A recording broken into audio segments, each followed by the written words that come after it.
Hey guys, Tara Ryan here with Fairway Mortgage, and today's tip is about filling out the FHA loan contingency.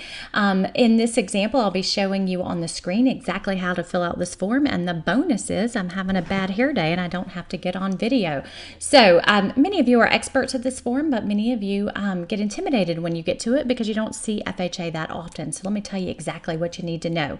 This section works exactly like the conventional loan exhibit, except FHA, you're almost always going to use 96.5% here.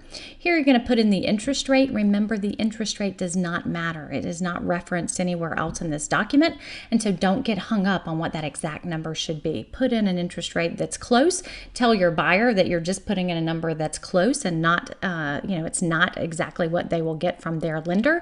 It's just an example of roughly where rates are right now. Almost always fixed rate and institutional. In this section, you do not have to list a lender here. However, if the buyer is using a lender that you know and love, it may be a good idea to list them here, because then you're highlighting to the seller who the lender is and that it's someone that you think they should know about, right? Especially if you think it's to your advantage in multiple offers. Financing contingency, this works just like on the conventional, but I want you to know that FHA loans are not inherently slower than any other kind of loan. A lot of lenders do state that as fact, however, it is not the case. So with us, we can go in as short as 14 days on finance and contingency, and if you know it's multiple offer, we can go as short as 10 days. So definitely I can help you out in a multiple offer situation, even with FHA. Coming down even further, these sections are going to be the same as on conventional, but when you get down here, I want you to note this paragraph.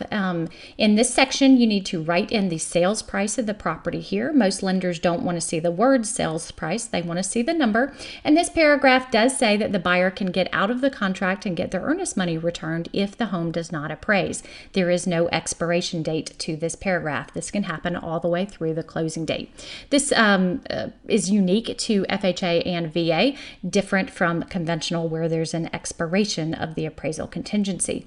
Now, do keep in mind this is another reason to use a lender that you trust and like, because just because there's no expiration to this does not mean that you or your buyer want to be waiting around for weeks to get the FHA appraisal.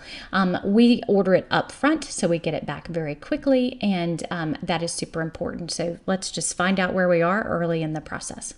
This is something that I get a lot of questions about. Hey, what do I put in here for the mortgage insurance premium? FHA right now is 1.75%, and it is almost always added to the loan and financed. You can always default to this. If for some reason the buyer wanted to pay it up front, it can be changed later, but always default to this option. Then at unique to FHA, it asks this question about tax service fees. I recommend you always say that it is included in this box, is included in the seller's closing cost contribution. I just think it's cleaner that way. In this example, they did not, but it does not matter because I do not charge tax service fees. Not all lenders do. So it's rarely going to come up, but go ahead and use this first box. For repairs, here's where you can pre-negotiate for the seller to pay for any nominal repairs that the FHA appraiser might require.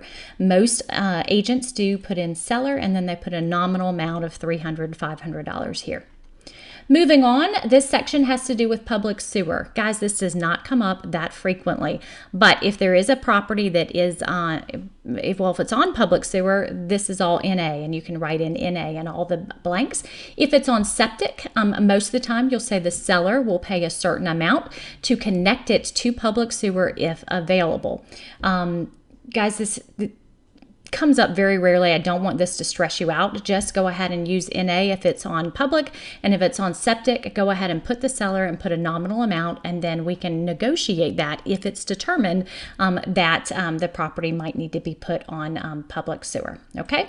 Lastly, arm's length transaction. If there's some kind of relationship between the buyer and seller, you would disclose it here, and you would say it's not an arm's length transaction. But if they don't know each other, you just click this first box. I hope that gives you some good information to help you fill out this contingency, and most importantly, to help you move more quickly and get more offers in for your buyers. As always, I'm here as a resource to you. Would love to help any way I can. Have a great week.